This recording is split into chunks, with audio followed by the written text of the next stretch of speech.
Je pense que je suis un prof cool. Je leur fais compter des crottes de nez, je leur fais des blagues pipi caca. Enfin, mon apparence ne devrait être un frein à rien. Il faudrait qu'on ne juge les gens que sur leurs actes et sur leurs paroles plutôt que sur leur physique, quel que soit leur physique. Alors, bonjour, je m'appelle Sylvain, j'ai 35 ans, je suis professeur des écoles depuis 12 ans et je suis l'homme le plus tatoué de France. Ça fait 12 ans que je suis un STIT et ça fait 3 ans que je suis ZIL. ZIL, ça veut dire zone d'intervention limitée. Je fais des remplacements courts, entre une demi-journée et 3 semaines. Et lorsque je ne remplace pas, je dois aller dans mon école de rattachement. Et l'année dernière, en septembre, il y a un enfant qui m'aurait vu, qui aurait eu très peur et qui aurait fait des cauchemars, qui serait rentré chez lui, qui se serait plaint auprès de ses parents. J'utilise le conditionnel là parce que je ne sais même pas qui c'est cet enfant. Je ne l'ai pas vu, je ne l'ai pas vu réagir. Je ne connais même pas son prénom. Et les parents, encore une fois conditionnel, qui seraient très versés dans la religion, mais je ne sais pas parce qu'ils ne sont pas venus me voir, et qui auraient déjà eu des velléités de changement d'école, se seraient emparés de cette histoire pour essayer de changer d'école. Ils ont fait une lettre à l'inspection de l'éducation nationale en disant que j'étais un enseignant radicalisé, en mettant des photos de moi nu parce que j'ai eu une carrière de modèle aussi, modèle tatouage, et où je pose souvent nu, quoi, nu chaste, mais nu quand même. Et donc ils ont adjoint des photos de moi nu dans la lettre, ce qui est complètement stupide parce que je vais travailler, je suis habillé. Et ce à quoi l'inspection, immédiatement, m'a mis de côté. C'est-à-dire que pendant 2 mois l'année dernière, en septembre et octobre 2019, j'ai été mis dans une salle, dans l'école, dans mon école de rattachement, à ne rien faire. Alors que jusqu'à présent, l'inspectrice, elle m'avait toujours soutenu. Et donc, avec vos impôts, je suis resté 2 mois à ne rien faire. C'était super, mais c'était également un peu déprimant, parce que être mis de côté et qu'on vous fasse comprendre que vous ne servez à rien et qu'on ne vienne pas vous chercher, voilà, c'était un peu triste. Et il a été décidé que je ne pouvais plus remplacer en maternelle, que je ne remplacerai plus qu'en élémentaire, donc du CP au CM2. Plus parce que, en fait, je pense qu'ils veulent juste se couvrir. Ils veulent pas qu'on les embête, ils veulent pas qu'il y ait de vagues. Donc ils disent non, on ne fait plus remplacer en maternelle, comme ça on n'aura plus de plaintes et tout se passera bien. Sauf que c'est une décision qui est pas juste et qui est très attristante. Je sais que je fais peur. En tout cas, je sais que j'interpelle. Je sais que n'importe qui, que ce soit des enfants, des adultes ou des grands-parents, ils vont avoir un moment d'arrêt quand ils vont me voir. C'est normal, je le sais. Je ne me suis pas fait tatouer pour provoquer ou pour ça, mais je sais que ça produit cet effet-là.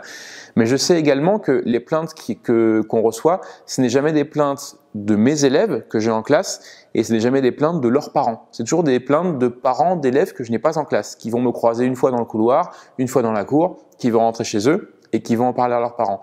Donc je sais qu'il faut aussi me laisser le temps. C'est-à-dire que dès qu'on me parle, dès qu'on voit que je parle normalement, que je suis un être humain normal, un professeur qui est tout à fait capable de faire son travail et qui a plus de 12 ans d'expérience, tout se passe bien. Les motifs que j'ai sur mon visage sont des motifs assez doux. C'est une fleur, une énorme fleur rouge là avec le trompe-l'œil au niveau de l'oreille.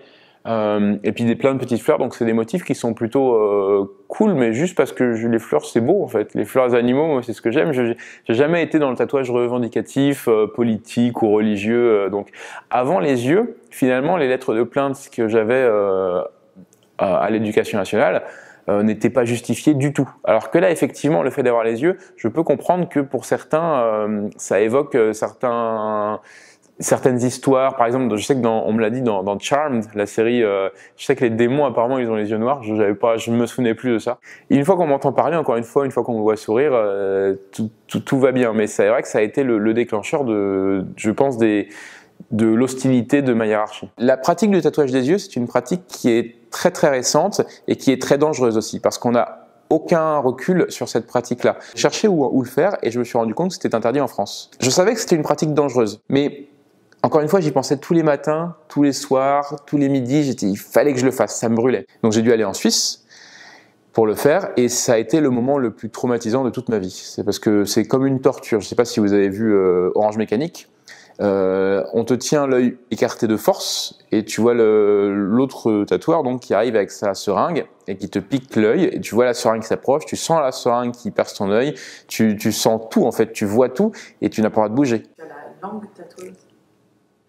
J'ai effectivement la langue tatouée. Et ça, c'est, pour le coup, le pire que j'ai fait en termes de douleur. Aussi loin que je m'en souvienne, en tout cas depuis que j'ai 9-10 ans, je voulais être un STIT. Je crois que l'enseignement, et notamment l'enseignement aux enfants, ça a toujours été, sinon une passion, au moins une vocation. Je pense que je suis un prof cool. Je leur fais compter des crottes de nez, je leur fais des blagues pipi caca, enfin, donc c'est beaucoup plus détendu, mais tout en étant quand même sérieux. C'est-à-dire que oui, maître, bien maître, on se met en rang, on se tait. Quand j'arrive dans la classe et qu'effectivement la classe ne me connaît pas, je vois qu'il y a un moment de stupéfaction.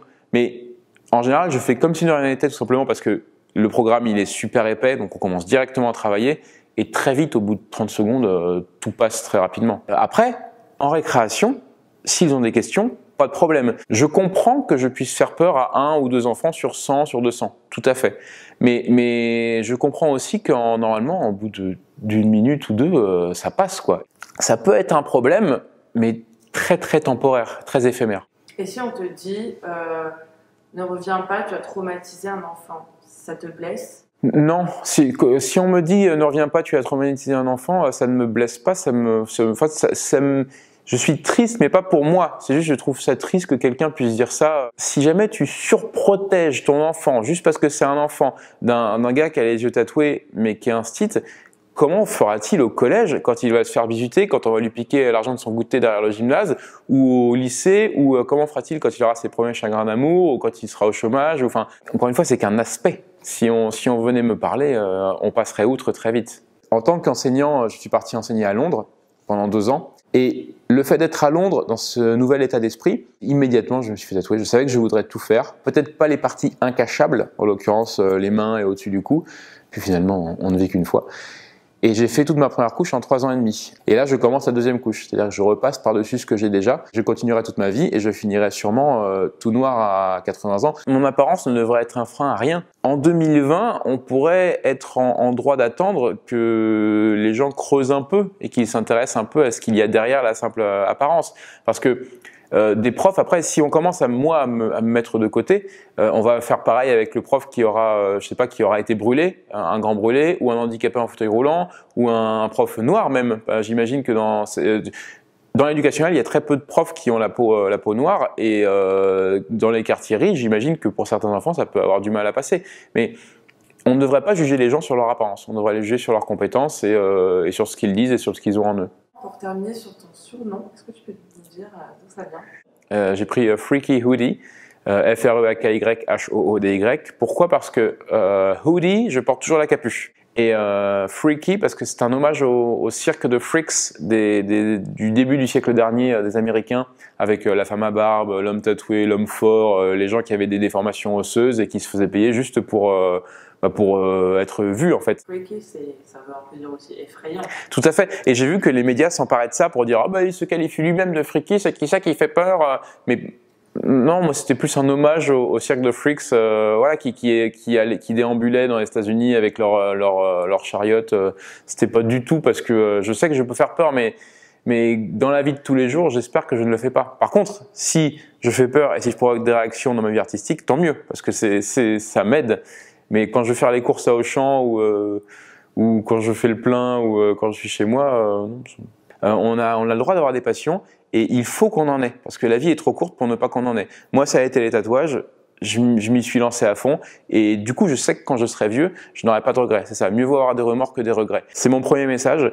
Et mon deuxième message, c'est voilà, l'habit ne fait pas le moine, tout simplement. Pour revenir vraiment à ma petite personne, il faudrait qu'on juge les gens que sur leurs actes et sur leurs paroles plutôt que sur leur physique, quel que soit leur physique, ou sur leurs opinions, que ce soit s'ils sont véganes, s'ils sont homo, tout ça, c'est pas grave. Au final, on est tous des êtres humains.